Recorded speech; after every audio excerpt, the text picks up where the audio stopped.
நேயர்கள் அனைவருக்கும் வணக்கம். இது டைமண்ட் ஹோம் அப்ளையன்சஸ் வழங்கும் ருசிக்கலாம் வாங்க சீசன் 2. இன்றைக்கு ருசிக்கலாம் வாங்க சீசன் 2ல நமக்காக திருமதி யோகாம்பாள் சுந்தர் அவர்கள் வந்திருக்காங்க. அம்மா ஃபேமிலிக்கும் பேச்சுலருக்கும் என்னெல்லாம் சமைச்சு கொடுக்க போறாங்கன்னு பார்க்கலாம். வணக்கம்மா. வணக்கம்டா. எப்படி இருக்கீங்க? சூப்பர். ஸோ நல்லா வச்சுட்டீங்க இவ்வளோ. மண்டே வந்தாலே பேச்சுலர்ஸ் அண்ட் ஃபேமிலி இல்லையா? ஸோ 2 ஐட்டம் இருக்கிறது அது அப்படிதான் இருக்கும். அதுவும் இன்னைக்கு ஸ்பெஷல் வேற. என்னன்னு கேட்டீங்கன்னா கர்நாடகா ஸ்பெஷல் பிசிபேலாபாத். ஓ சூப்பர். ஓகேயா? அதுக்கப்புறம் இன்னொன்று வந்து பேச்சுலர்ஸ்க்கு நம்ம பண்ணுறது இட்லி பெப்பர் ஃப்ரை. சூப்பர்மா.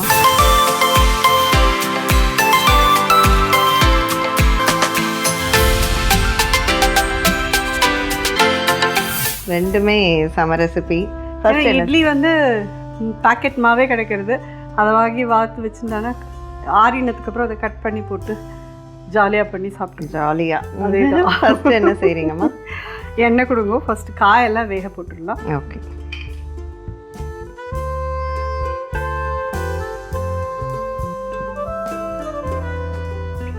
நாலு ஸ்பூன் எண்ணெய் விட்டுருக்கேன். கடுகு கொடுப்பா. மிளகாத்து,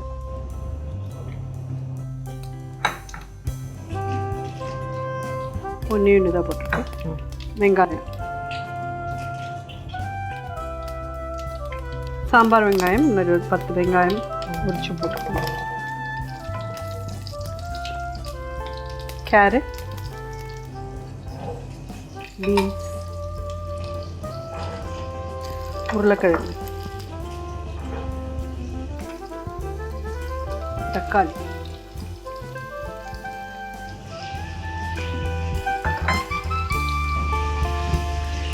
மஞ்சப்பொடி,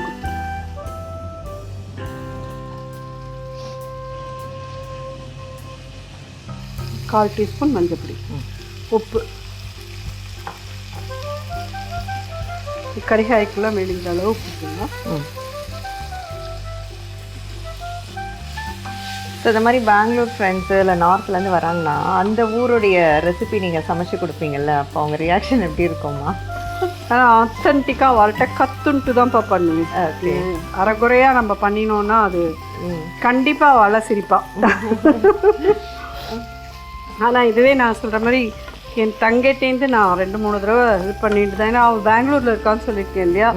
ஸோ அவள் அக்கம் பக்கத்தில் இருக்கிற வாழ்ட்டெல்லாம் கேட்டு கற்றுண்டு அதுக்கப்புறம் தான் ஒரு 2-3 தடவை பண்ணி. ஏன்னா இதில் வந்து இதெல்லாம் பெரிய விஷயம் இல்லை, இதுக்கு ஒரு பவுடர் பண்ணுவேன் பாருங்க, அதுதான் அங்கே இருக்கிற ஹைலைட். ஓகே.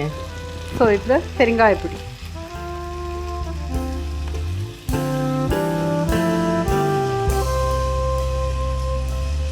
ஒரு 1/2 டீஸ்பூன் பெருங்காயப்பொடி போட்டுருக்கேன்.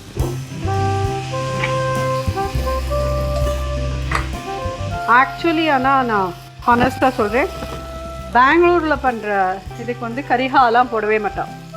கர்நாடகா அதில் ப்ராப்பர் கர்நாடகா பிசிபேலாபாத்னா இந்த சின்ன வெங்காயம் தவிர வேறு எந்த காயுமே இருக்காது. ஓகே. இதுக்கு மேலே அவள் வந்து சின்ன வெங்காயம் மட்டும் போட்டு இந்த சாதத்தை பண்ணிவிட்டு அந்த பவுடர் போட்டு பிசிபேலா பண்ணிவிட்டு இறக்கிட்டு அது மேலே காரா பூந்தி போட்டு சாப்பிடுவோம். ஓகே. தண்ணி விட்டுருக்கோம். இது நல்லா வேகட்டும். ஓகேம்மா. அதுக்குள்ளே இந்த பிசிபேலாபாத்க்கான பவுடர் பண்ணிடலாம். எண்ணெய் கொடுங்க.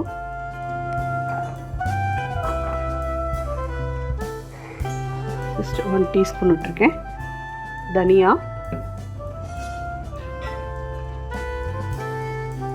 ரெண்டு ஸ்பூன் தனியா போட்டிருக்கேன். கடலைப்பருப்பு,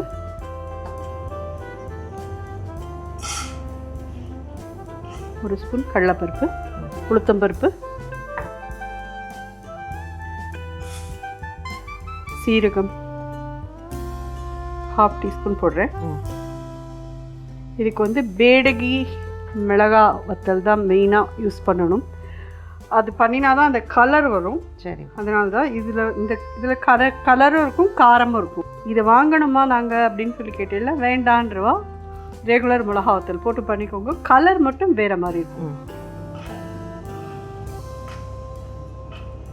ஒரு 6லேருந்து 7 மிளகா வத்தல் போடலாம். சரி. பட்டை 4 கிராம்பு போடுறேன். பட்டை துண்டு 2, ஏலக்காய் 2. எள்ளு.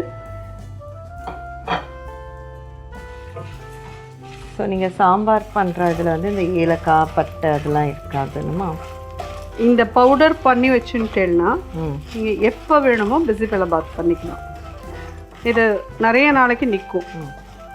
நம்ம இன்றைக்கி வந்து நார்மல் தேங்காய் திருகலை போட்டு செவக்க வறுத்துக்க போகிறோம். கொப்பரைக்காய் போடுறேன்னா இன்னும் கொப்பரைக்காய் போட்டேன்னா இன்னும் நல்லாயிருக்கும்.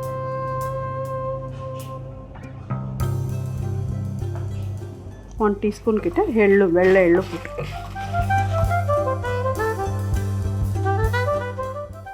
கசகசா கொடுங்கப்பா.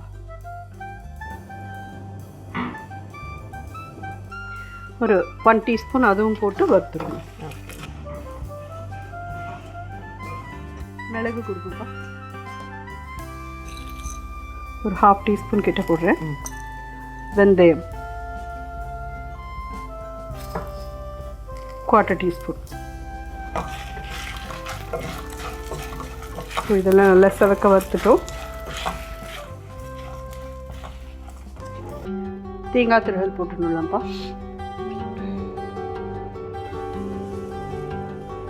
நல்லா ஒரு 4 ஸ்பூன் கிட்ட எடுத்துக்கோங்க. செவக்க வறுத்துருங்கோ. சரிங்க. கொப்பரைக்காயாக இருந்ததுன்னா இதோடையே சேர்த்து போட்டு வறுத்துடலாம். அப்படி ஆக்சுவலி நீங்கள் கடையிலலாம் ஒரு பிராண்டட் எது கிடைக்கும், பிசிபெலாபாத் பவுடர்னு, அதில் இது எல்லாமே போட்டு அரைச்சி எடுத்து வச்சுருப்போம். இதை வந்து நம்மளே எல்லாத்தையும் ஃப்ரெஷ்ஷாக பண்ணி கிரைண்ட் பண்ணி இதில் போட போடுவோம். ஸோ நல்லா கலர் சேஞ்ச் ஆகணுமா? கொஞ்சம் கலர் சேஞ்ச் ஆகணும், ப்ரௌன் ஆகணும். அது அந்தளவுக்கு ஈரமே இல்லாமல் நல்லா. தேங்காய் வந்து எப்பயானும் ஒரு தடவை இந்த மாதிரி பண்ணி சாப்பிட தான் வேறு வழி கிடையாது. இந்த மாதிரி வறுத்துட்டா சேச்சுரேட்டட் ஃபேட் அப்படின்னு எல்லோரும் சொல்லுவா. ஆனால் இந்த மாதிரி பிசிபெலாபாத்க்கு இந்த மாதிரி ஒரு 4 ஸ்பூன் கிட்ட தான் நம்ம செலவழிக்கிறோம். அது வந்து இந்த மாதிரி பண்ணி தான் ஆகணும், வேறு வழி கிடையாது. பார்த்தீங்கன்னா கொஞ்சம் கலர் மாதிரி இருக்குது, தெரியுறதா? ஸோ இது ஆறட்டும். இதுக்குள்ளே இதை பவுடர் பண்ணிக்கலாம். சேம் டைம் இது எப்படி வெந்திருக்குன்னு பார்க்கலாம். இது காயெல்லாம் வெந்திருக்கு. சாதம் நம்ம வந்து அரிசி பருப்பு ரெண்டும் ஒரே இதில் எடுத்துட்டு 1:5 அப்படிங்கிற ரேஷியோவில் தண்ணி விட்டு வடித்து எடுத்துடணும். மஞ்சப்பொடி மட்டும் போட்டு கொஞ்சமாக ஒரு ஸ்பூன் நல்லெண்ணெய் விட்டு வடித்து எடுத்துட்டேன். ரைஸ் குக்கர் கப்பால் 1 கப் அரிசி, 1 கப் துவரம்பருப்பு. சரிங்க.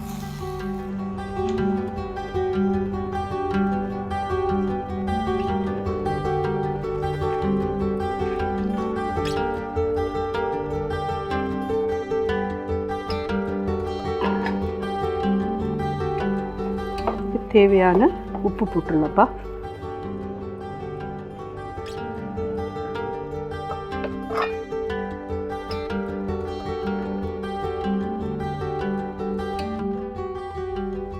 இது 1.5 ஸ்பூன் கிட்ட போட்டிருக்கேன்.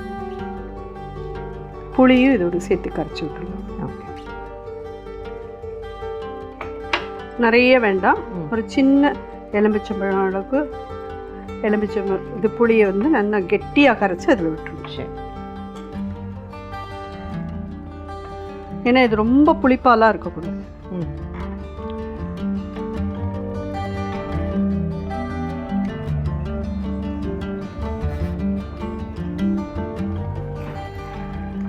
ஸோ இன்னும் கொஞ்சம் தண்ணி விட்டுருங்கப்பா.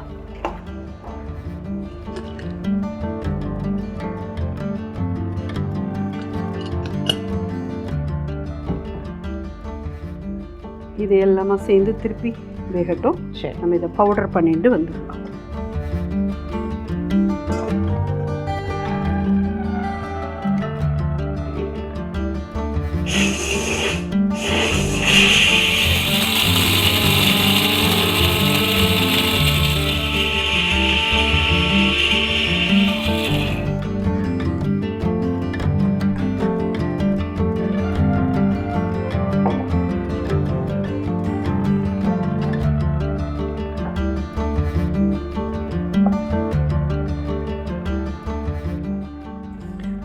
வாசனை தெரியுறதா? ஆமாம்மா, செம்மையாக இருக்கு. ரொம்ப இந்த பவுடர் ரெடிமேட்னாலுமே பேச்சுலர்ஸ் கூட ட்ரை பண்ணலாம் தான். ஆமாம், கிடைக்கும்னா பவுடர் ஒரு தடவை பண்ணி வச்சுட்டேன்னா அதுக்கப்புறம் 2-3 தடவை கூட யூஸ் பண்ணிக்கலாம்.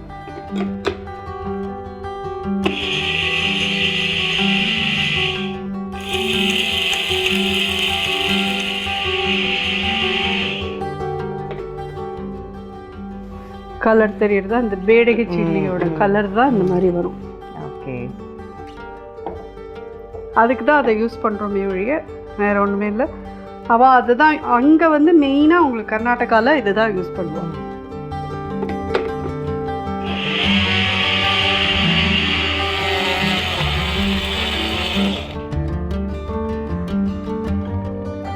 ஜோராக ரெடி ஆகிடுப்பா.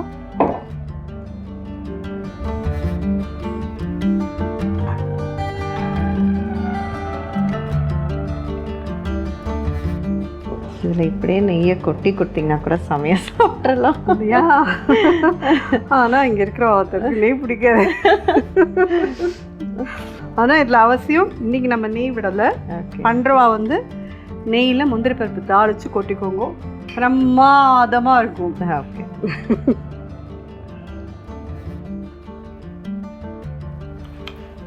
நம்ம இதுக்கு எவ்வளோ தேவையோ அவ்வளோதான் பண்ணினோம் பொடி. அதனால் எல்லா பொடியும் இதில் போட்டுருக்கேன்.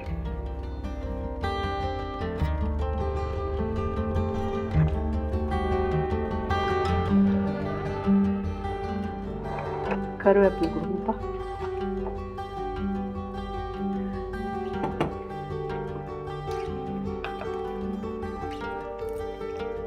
இது ஒரு 2 minutes கொதிக்கட்டும். மூடி போட்டுடலாம். மேலே வந்து ஒரு ஸ்பூன் எண்ணெய் விட்டுடலாம்.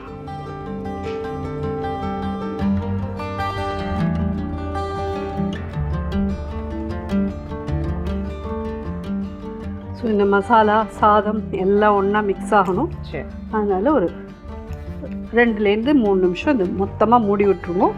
அது பாட்டுக்கு ஜோராக ரெடி ஆகிடும். பார்க்குறதுக்கே நல்லா இருக்கு இல்லையா?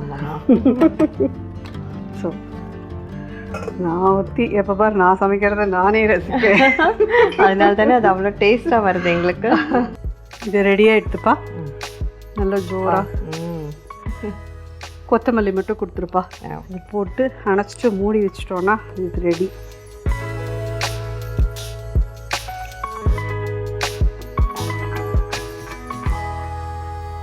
மூடிடுறேன். அடுப்பை அணைச்சிட்டேன். இப்போ நம்ம பெப்பர் ஃப்ரை பார்க்கலாம். எண்ணெய் கொடுங்கப்பா.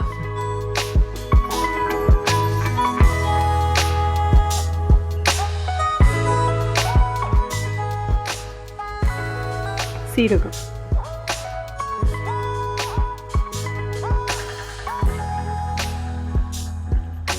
இந்த ரெசிபி ஈஸியாக பண்ணிடலாம்மா. ஆமாம்மா, பூண்டு உங்களுக்கெல்லாம் பிடிச்ச மாதிரி நல்ல ஜோராக.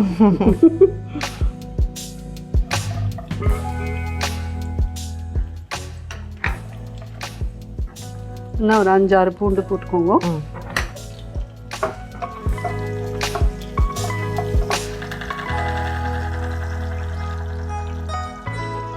பூண்டு வந்து எண்ணெயில் பொரியணும்ப்பா.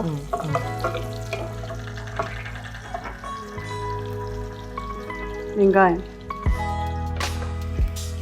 ஒரு வெங்காயம் இந்த மாதிரி பொடி பொடியாக கட் பண்ணிக்கும்.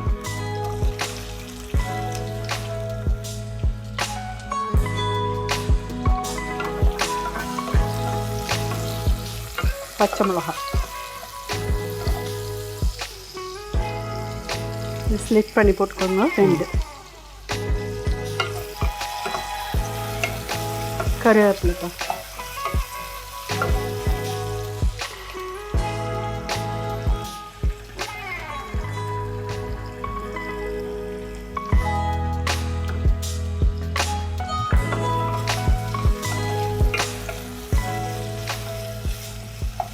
இதில் மிளகு பொடி,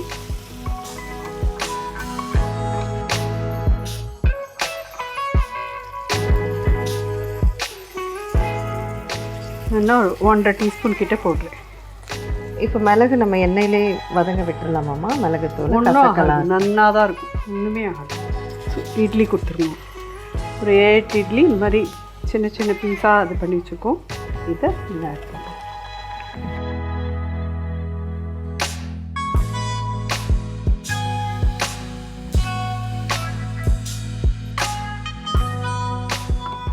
அது மிளகு பொரிஞ்சா ஒரு டேஸ்ட், மிளகு பச்சையாக இருந்தால் ஒரு டேஸ்ட்.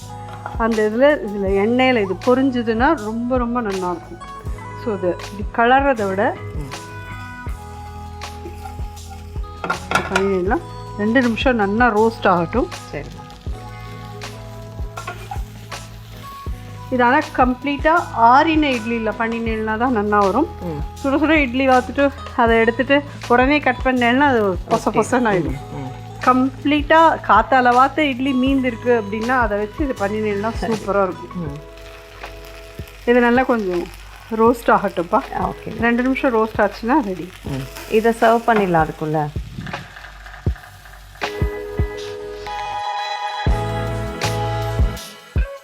பிசிபிலாபாத் சர்வ் பண்ணுறேப்பா. கரண்டி கொடுங்க.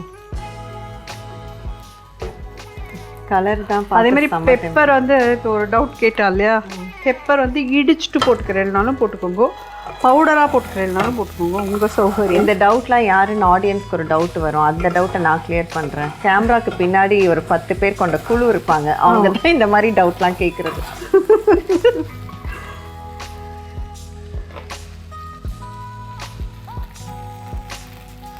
உனக்கு கண்டிப்பாக இதில் வந்து நெய் விட்டுறேன்டா. தேங்க்யூம்மா.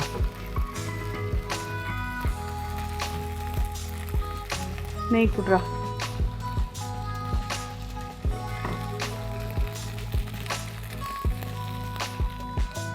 இதில் நம்ம காரா பூந்தி மேலே போடுறோம்.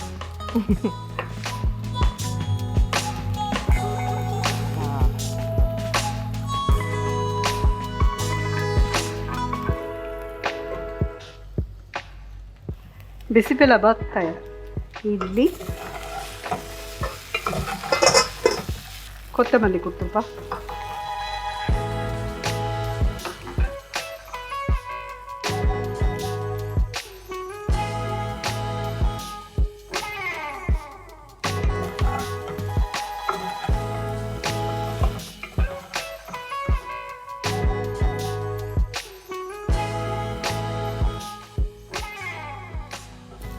அடுப்பை அனுப்பிச்சுடுறேன்.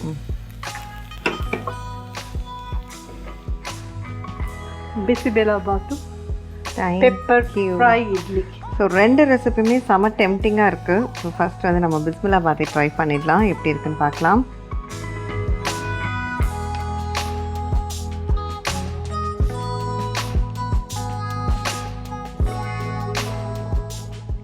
உங்கள் பாஷையில் சொன்னால் ஜோராக இருக்கு. ரொம்ப சூப்பராக இருக்குமா? தேங்க்யூ. நான் கூட நீங்கள் அவ்வளோ பொடியும் போடும்போது ரியாக்ஷன் மாறி இருக்கலாம். ஆனால் நெய், காரா பூந்தி எல்லாம் சேர்த்து சாப்பிடும்போது வேறு லெவலில் இருக்குது. தேங்க்யூ.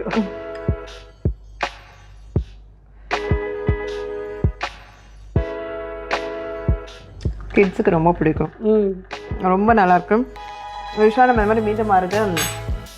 என்ன பண்ணுறதுன்னு தெரியாது. ஆமாம், இட்லி உப்புமா பண்ணுவோம். உப்புமா மட்டும்தான் எல்லாருக்கும் தெரியும். பட் இது வந்து ரொம்ப சூப்பராக இருக்கும். தேங்க்யூடா. இல்லைன்னா அந்த பொடி இட்லி ட்ரை பண்ணுவாங்க. பெப்பர் இன்னமும் கொஞ்சம் நல்லாவே இருக்கும் தொண்டை எல்லாத்துக்குமே. அண்ட் இன்னைக்கு 2மே ரொம்ப சூப்பராக இருந்தது. தேங்க்யூ. தேங்க்யூடா. ஓகே விவர்ஸ், இன்றைக்கு அம்மா ஃபேமிலி அண்ட் பேச்சுலருக்கு 2 ரெசிபி சொல்லி கொடுத்தாங்க. கட்டாயம் ட்ரை பண்ணி பாருங்கள். மீண்டும் அடுத்த நிகழ்ச்சியில் உங்கள் அனைவரையும் சந்திக்கிறோம். இது டைமண்ட் ஹோம் அப்ளையன்சஸ் வழங்கும் ருசிக்கலாம் வாங்க சீசன் 2. நன்றி, வணக்கம்.